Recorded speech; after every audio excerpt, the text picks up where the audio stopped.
What's up guys, it's Kuzo, welcome back to the channel. Today I'll be doing my first impression / review on the Fairy Tail video game.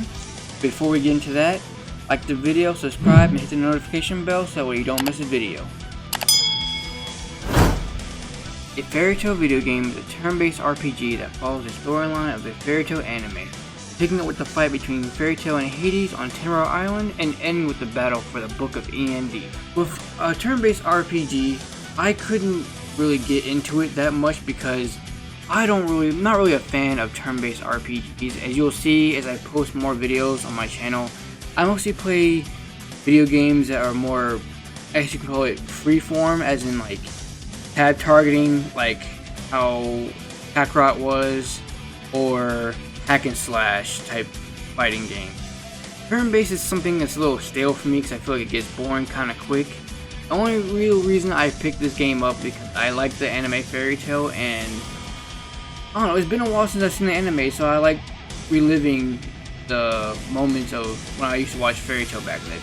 Anyway, in this review, I'll be going over 4 different categories that explains my first impressions of the game and how I felt they probably could have tweaked to make it a little bit better.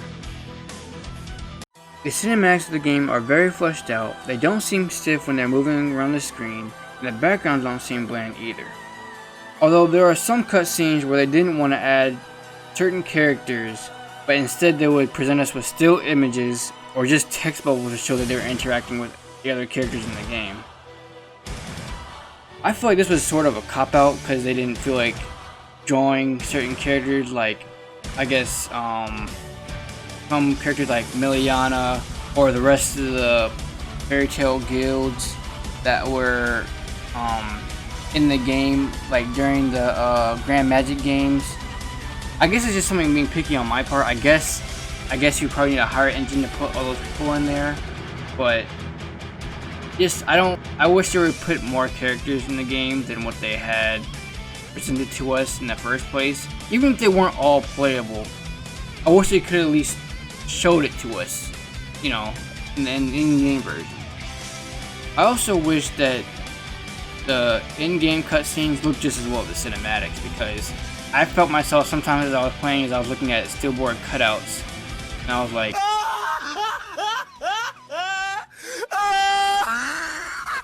I mean, I get it. It'll take the developers a lot longer if they make every scene CGI. So I can't knock this game too hard on it, especially since every other anime game, there are scenes that are a lot more fleshed out than others, but still. If you want to make a grade A anime game, you have to kind of sacrifice the time and put in more work making everything look beautiful as it can possibly be. Because if you made one thing look better than the other, it kind of looks like you just kind of lacked and, you know, kind of copped out and not wanting to show your best work through your whole entire project. So I feel like they should have still went CGI with everything, even if it would take a lot longer and it would need a lot better engine to run the game, or I guess more space. But you know, it's just something, once again, it's a sacrifice if you want to make your anime game a lot better to play. Now this one's a big one because it implements a lot of things into the combat system. Now before I did say I don't really like turn-based combat, which is true, but the way they did it in this game was a little bit more enjoyable. For one, it was a lot more strategic, because you have different characters that have different abilities that have like a strong suit, whether they're weak to fire, devil magic, ice magic, whatever that may be. And you have enemies that are also weak or resistant against that type of stuff as well. You gotta like kind of pick your characters in order to see which one will be better in each fight. So it's not like, oh, you bring in these characters, you automatically win. If you bring in the wrong characters, you have a possibility of losing. So at every fight that you win, you will gain XP, which will in turn level up your characters. This helps you acquire new techniques and new equipment slots. And these equipment slots will be very important as we discuss more into the video. These new techniques can also require more mana, or it can help deal more damage on the battlefield. And starting out, your moves they don't really do very much damage. They kind of do very minimal, but as you increase your stats, increase your health, increase how much mana is in your gauge, you'll start to do more damage to defeat even stronger characters. As you progress more into the game, you will unlock the Awakening. This ability increases your damage output and regenerates characters' health after their opponent gets turned. Some characters such as Natsu gets new transformations when they're using the Awakening. When Natsu awakens, he gets the Dragon Force or the Lightning Flame Dragon Force, which gives him a whole new moveset to select moves from. Now I haven't gotten this far into the game, but I'm hoping that Wendy and Gajio also have a new transformation.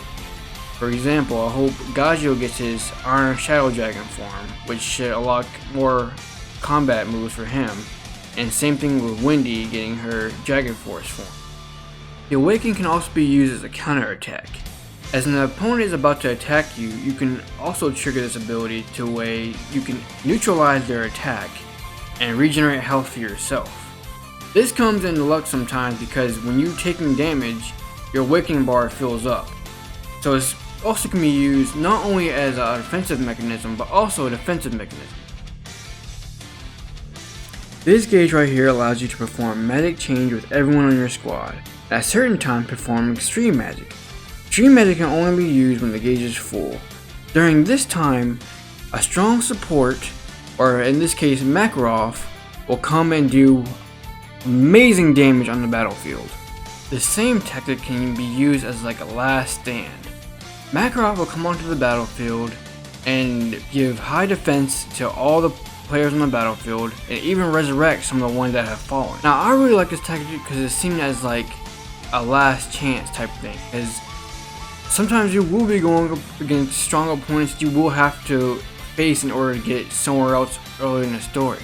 So if you find yourself being wiped out, Makarov will come in, or whatever strong support will come in and back you up. Although this can only be used one time in a fight though, so make sure you use it wisely. The equipment in this game is called Lacrima, and it is very crucial that every character that you take in a battle has some sort of Lacrima on them. The reason for it is that they give your characters a bit more of an ability boost. Some of the Lacrima may allow you to obtain more XP during each battle, or it can raise your attack and defenses. Some Lacrima, on the other hand, can apply abnormal abilities to your opponents. By this I mean that, say you equip a Fire Lacrima on someone like Natsu, and if he hits an opponent, it will affect burn on the character that will last for one turn, which will take away their health or whatever it be. Or say you have something like Poison Lacrima, same thing will apply there. You can even have some Lacrima that takes away magic power, or whatever else it may be, but the main point of the Lacrima is that you have the advantage in battle. Even when the odds are stacked up against you, you can still find a way to be able to beat the odds by equipping Lacrima on you. If you're running low on Lacrima, what you will need to do is go to Levy in a Fairy Tail Guild, or wherever your base is at, and exchange materials for Lacrima. These materials range from certain type of rocks, to water, to different drops that minions have when you fight them. You'll definitely need to farm much of these, as some of these take a lot of aqueous water or rocks like that. So just make sure when you're out open world fighting monsters, you stop and pick up stuff that are along the way, because they could be very, very helpful in the outcome. Because you will need them to synthesize Lacrima. I have been lacking in that, and I honestly have been stuck in this part of the story because I didn't have enough Lacrima, because I haven't been picking up stuff. I would usually just be walking by it and not even, give a second thought to it. But now I know that it is very important. Now there's two types of ranking in this game: the guild ranking and the character ranking. For the character ranking, you are trying to basically enhance your character. So this consists of powering up your finishers, unlocking costumes, or reducing the cost for magic change, which actually comes very in handy for when you're using ultimate attacks, this way that they will last longer and do more damage. How guild ranking works is done by completing quests. For every quest that you complete, you rank up a little bit higher on the guild ledger.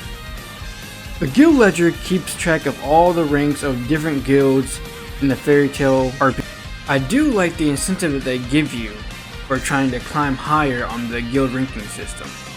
So if you climb higher and higher in the guild ranking system, the support that I was talking about that you get from Makarov when you're on your last stand, there will be other support characters there to help you out, either reviving you or making your team's defenses a lot stronger to be able to take on the enemy at hand. So there's still an incentive to make you want to climb higher and complete quests, so that you're not just doing it for no reason. I think that's a fun little treat you got of trying to climb your way beyond A rank or beyond whatever rank you're at right now. Plus you will kind of need to due to the story mode. But anyway, I hope y'all have enjoyed this first impression / review of my very first Fairy Tail game. I hope y'all liked it. Let me know in the comments if I've overlooked anything. I have not finished playing this game as of right now. I hope I continue to enjoy this game. If I do, I will be posting more videos on it. Maybe I will post the tips and tricks or other videos I think y'all might like or may find helpful to people that are actually interested in this game. But so far, yes, I say that this game is pretty decent for an anime game. It's about what you would expect. Because so far all the anime games we've gotten so far have been kind of mid. But it's enjoyable enough for me. But let me know what y'all think. And hopefully I can post more videos with this game. And I'll see y'all in the next one.